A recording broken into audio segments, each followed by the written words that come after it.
नमस्कार। पराशर गुरु नेपालको ज्योतिषको तर्फबाट आज म मेष राशिका सम्पूर्ण जातकहरूका लागि वर्ष 2083 को विस्तृत राशिफल प्रस्तुत गर्दैछु। सबैभन्दा पहिले मेष राशिको स्वभाव बुझौं। मेष अग्नि तत्वको राशि हो, जसको स्वामी मंगल ग्रह हो। यस राशिका जातकहरू स्वभावतः साहसी, ऊर्जावान, नेतृत्व गर्ने क्षमता भएका र छिटो निर्णय लिने हुन्छन्। तर कहिलेकाहीँ हतार, क्रोध र अधैर्य पनि तपाईहरूको कमजोरी बन्न सक्छ। अब 2083 सालतर्फ जाउँ। यस वर्षको वर्षेश अर्थात् राजा ग्रह सूर्य र मन्त्री ग्रह मंगल भएकाले मेष राशिका लागि यो वर्ष अत्यन्त प्रभावशाली रहनेछ। मंगलको ऊर्जा र सूर्यको नेतृत्व शक्ति तपाईहरूको जीवनमा स्पष्ट रूपमा देखिनेछ। ग्रह स्थिति र वार्षिक प्रभाव। वर्षको सुरुवातमा बृहस्पति तपाईको अनुकूल स्थानमा रहनेछ, जसले तपाईलाई अवसर, ज्ञान र मार्गदर्शन दिनेछ। शनिले कर्म क्षेत्रमा दबाव दिनेछ, जसले तपाईलाई जिम्मेवारी र अनुशासन सिकाउनेछ। राहु केतुको परिवर्तनले बीच-बीचमा मानसिक द्वन्द्व र अचानक परिवर्तन ल्याउन सक्छ। यसैले समग्रमा भन्नुपर्दा ऊर्जा छ, अवसर छ, तर संयम आवश्यक छ। करियर।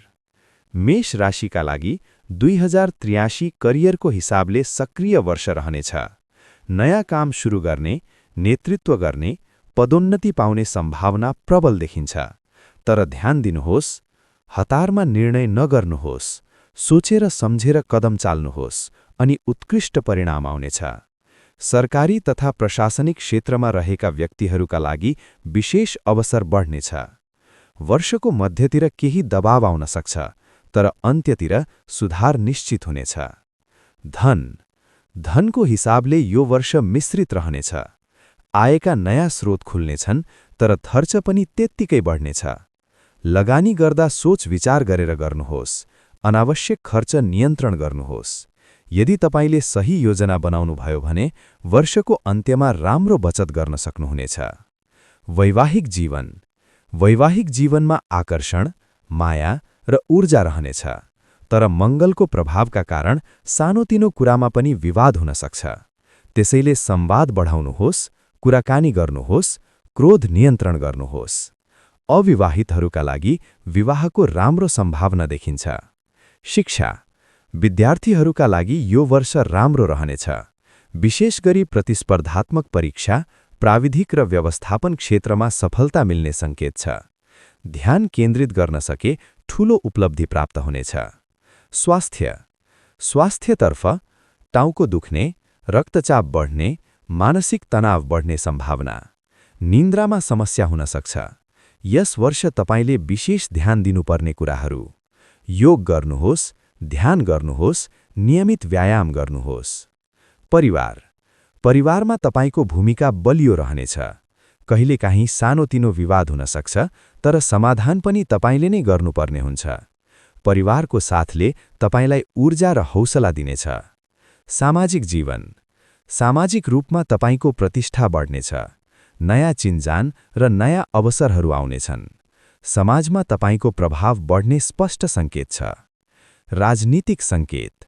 मेष राशिका लागि यो वर्ष राजनीतिक रूपमा सक्रियता बढ्ने देखिन्छ। नेतृत्व गर्ने, समूहमा अगाडि आउने अवसर प्राप्त हुनेछ। तर अहंकार र हतारले समस्या पनि ल्याउन सक्छ। त्यसमा ध्यान दिनुहोस्। महिनागत संकेतलाई निरन्तर रूपमा बुझौं। वैशाख र जेठ महिनामा सूर्य र मंगल सक्रिय रहने भएकाले नयाँ कामको सुरुवात, ऊर्जा उच्च र आत्मविश्वास बलियो रहनेछ।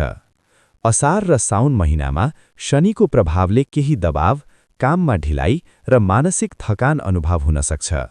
भदौ र असोज महिनामा राहुको प्रभावका कारण अचानक परिवर्तन, भ्रम र निर्णयमा सावधानी आवश्यक हुनेछ।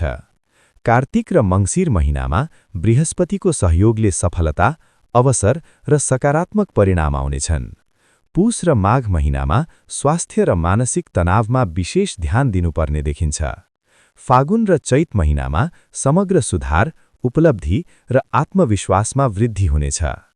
भाग्यमानी अंक, दिन, महिना र रङ्ग, भाग्यमानी अङ्क 1 र 9, भाग्यमानी दिन आइतबार र मङ्गलबार, भाग्यमानी महिना वैशाख र मङ्सिर, भाग्यमानी रङ्ग रातो र सुनौलो। अब समस्याहरूको समाधानतर्फ ध्यान दियौं। प्रत्येक आइतबार सूर्यलाई जल अर्घ्य दिनुहोस्, मङ्गलबार हनुमानजीको पूजा गर्नुहोस्, रातो कपडा वा तामाको दान गर्नुहोस्, ओम सूर्याय नमः मन्त्र जप गर्नुहोस् र आफ्नो क्रोध नियन्त्रण गर्नुहोस्। यही सबैभन्दा ठूलो उपाय छ। अन्तिम सन्देश। मेष राशिका लागि वर्ष 2083 ऊर्जा, अवसर र सङ्घर्षको मिश्रण हो, तर सही निर्णय लिनुभयो भने सफलता निश्चित छ। यदि तपाईँ आफ्नो पर्सनल जन्मकुण्डली अनुसार सठिक भविष्य, करियर, विवाह वा जीवनको गहिरो विश्लेषण चाहनुहुन्छ भने पराशर गुरु नेपालको ज्योतिषसँग सम्पर्क गर्नुहोस्। सम्पर्क नम्बर 982055 यो सेवा शुल्क लाग्ने पेड सेवा हो। तपाईको सम्पूर्ण जानकारी पूर्ण रूपमा गोपनीय र सुरक्षित राखिनेछ। ज्योतिषले तपाईलाई डर देखाउँदैन, सही मार्ग देखाउँछ। लाइक, शेयर र सब्स्क्राइब गर्न नबिर्सनुहोस्। धन्यवाद।